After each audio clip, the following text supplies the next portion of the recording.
Hey guys, so the Star Wars Rebel Season 3 trailer was just dropped, and we're gonna do a breakdown of it. And Ezra just wakes up, and he just walked towards the holocron and hears Obi-Wan's message from Order 66. And next shot, we have Grand Admiral Thrawn in his Imperial Star Destroyer, and he's just looking toward this planet.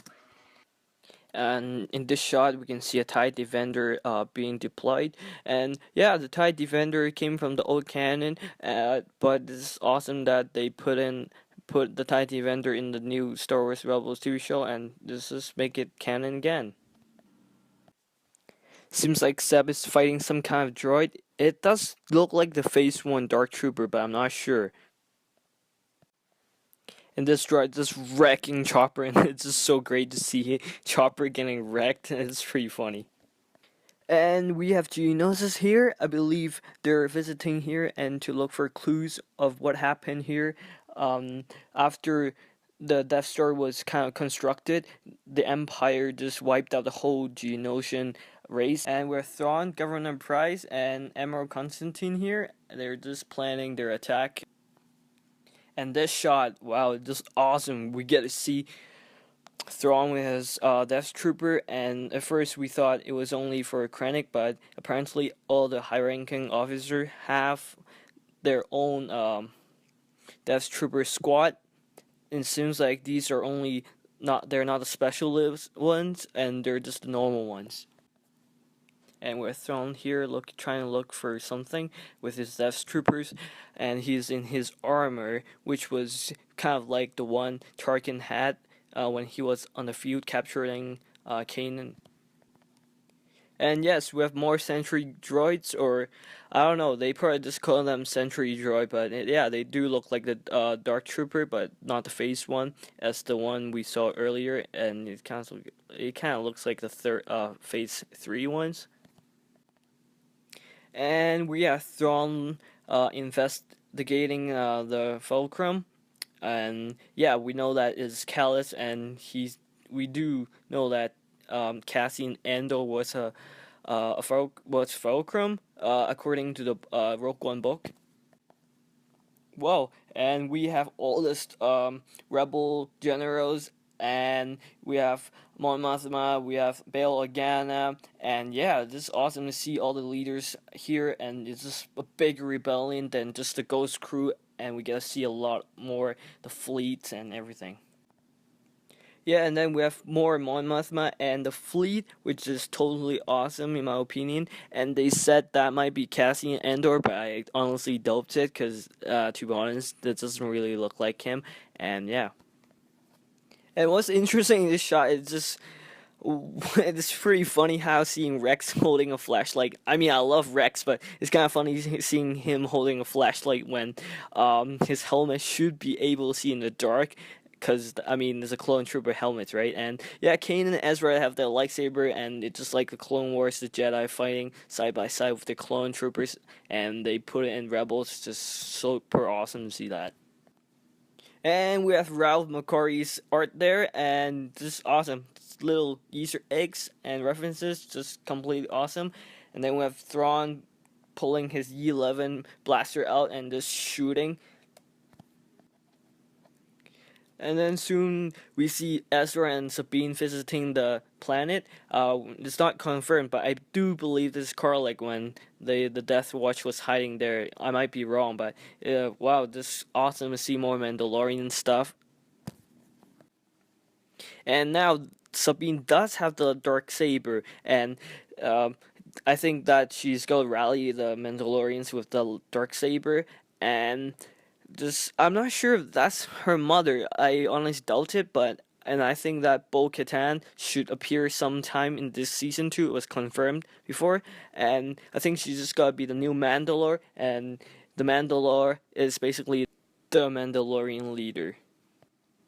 And we have Fan Rao back. It's awesome to see him back with his Mandalorian armor, and it seems like that Kanan has began to train her. And it's just funny how he has his left hand at the back, and he can just train her with his one hand, just like how Count Dooku used to fight people with one hand. He's so overpowered and just so powerful. And then we have the light whip, or yeah, we did see it before back in the Clone Wars when the slave they use it on the slave. The Sigarians use it on the slaves, and it was kind of back in the EU too. And just great to see different kinds of weapons. And Sabine just grabs her dark saber back. And the next shot we have Saw Gerrera and Sep and Ezra fighting some kind of jet troopers, which do look like the ones from back in Force Unleashed. But yeah, they do have a new design, and which is really cool. And Gara Saxon is back too, and we can see that she's just shooting at Sabine, and she has that shield like on her wrist, which is kind of like the one back in Clone Wars 2. And the background you can see is part of Mandalore, and I think that they're gonna go back to Mandalore, and yeah. And then we have Rex and Kanan dressed in Stormtrooper costume again, which, yeah, is kind of like the early season 2 episode. It's good to see Rex dressing in Stormtrooper armor. It's very cool. And then with Sep fighting this droid, whatever it is, probably not Dark Trooper, but yeah. And we get a closer look at a Jump Trooper, which their T-visor is connected, unlike the normal Stormtrooper helmet. It just looks a bit different and has a slightly different design. And yeah.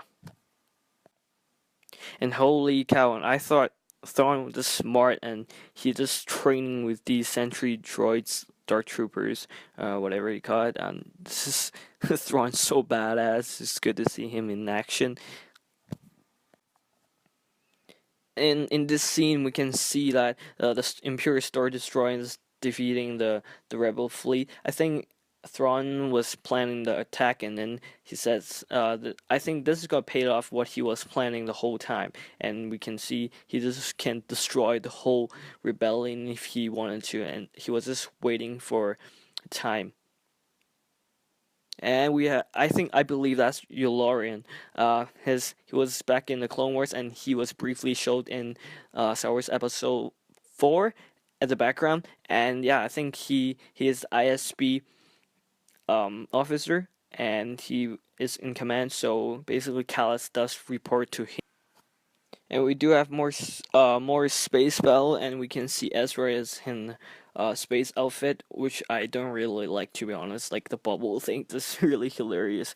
But it does look like the one Anakin used to have back in the Clone Wars when he was just outside space, blocking his lightsaber, deflecting and reflecting. It's pretty cool. And at last, Obi-Wan Kenobi, and he's back on Tatooine. So yeah, Darth Maul has been looking for him, and yeah, I guess he finally found him, and he saw the vision, and he knew that he was on Tatooine. So he finally came, and you can see Obi-Wan just sitting here playing with his fire.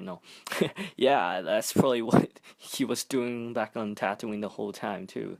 And yeah, we have Darth Maul visiting, and this is awesome hearing Alec Guinness' voice. I mean, it's not his voice, but yeah, and it's pretty cool. They found a voice actor that sounds exactly like Alec Guinness, and just pretty cool because the voice actor was kind of did other voices, and it's the same voice actor that did Tarkin, and we see Obi-Wan does his thing, and this is awesome. I just can't wait to see Darth Maul fighting Obi-Wan again.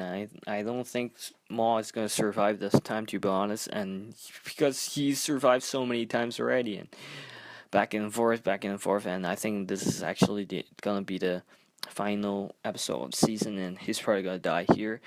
And yeah, thanks guys, thanks for watching. And this is actually my first video doing analysis and breaking down video. And yeah, I hope you like it, and please give me a thumb up. Yeah, subscribe. Have a good day.